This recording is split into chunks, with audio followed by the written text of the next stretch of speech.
Hello and welcome to this new episode of What's Hot in ELT, the YouTube video series brought to you by Floras Bookshops in Athens, Greece. Today with us is Sylvia Kar, one of Greece's specialists on testing, and she's going to talk to us about her Michigan Proficiency Speaking, Listening and Writing book. Hello Sylvia again. Hello. Again. So, this Speaking, Listening and Writing book of yours, when did it come out? A year ago. That was 2008. This is the internet, you know. It's going to be there forever. So it came out in 2008 because... It came out just before the Michigan Proficiency was changing its speaking section. And people were a bit skeptical about what's happening. You know, wires were being crossed and nobody was quite sure how they were supposed to prepare students, what they were supposed to do. And I thought there was a need on the market for it.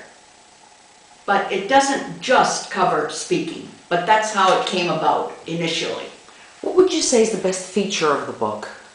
Oh, the best three features are the speaking, the listening, and the writing. I would say so too. So what about, okay, so the speaking has clarified all the darker sides of the new exam. What about the listening and the writing? Well, during seminars that I was giving to teachers, the common problem was our students are failing the listening. And if they were passing writing in the other sections, there shouldn't have been any reason for them failing the listening. Naturally. Right? Because all the skills go hand in hand. So, what I tried to do was to analyze the listening section, to have students predicting what they would be hearing, just by listening at the choices, by hearing the first part of the first sentence. They should be able to predict what the listening will be about, the topic that they expect to hear. They should look at the choices and see if their prediction is true. And this is always the case.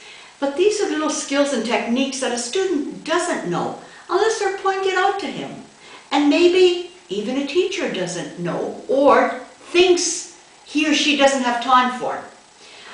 I've come across a lot of teachers who say to me, but we don't have time to teach listening. But the problem is we have to teach listening. We have to teach every section of the exam, because if we don't, our students won't sit the exam and be prepared to pass it. And they can't be surprised if their students fail. Exactly. The most dangerous aspect of any test is surprises. We don't want surprises.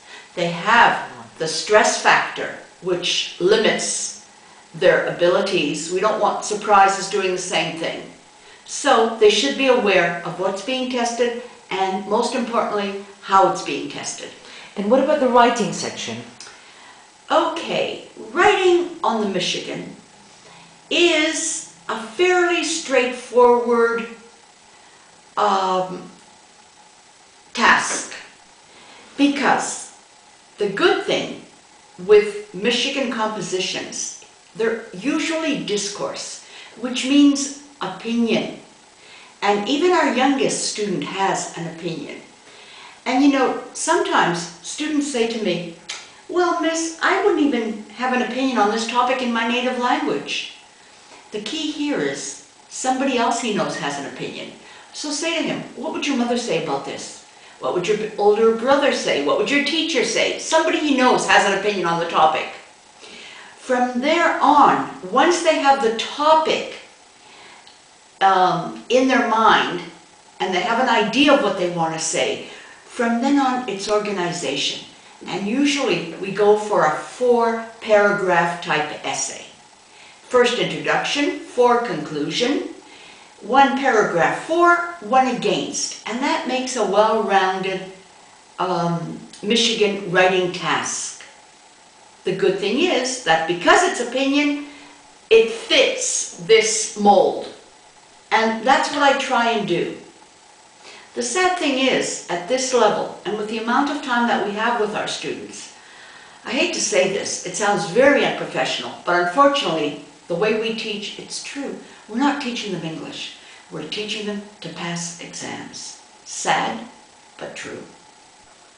So, is this how you see it? What I see is limited time. From then on, it's up to us to give them as much as we can in that time, which means teaching them and giving them some world knowledge as well through teaching. I'm not saying that we can make them read literature. Unfortunately, we can't.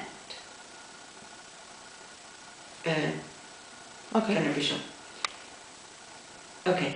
I'm not saying that we can make them read literature. It would be ideal if we could, but we can't. We don't have the time.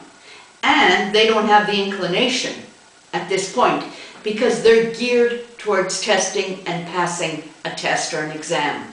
But in the time that we have, I like to give them all I can. Thank you very much. Thank you.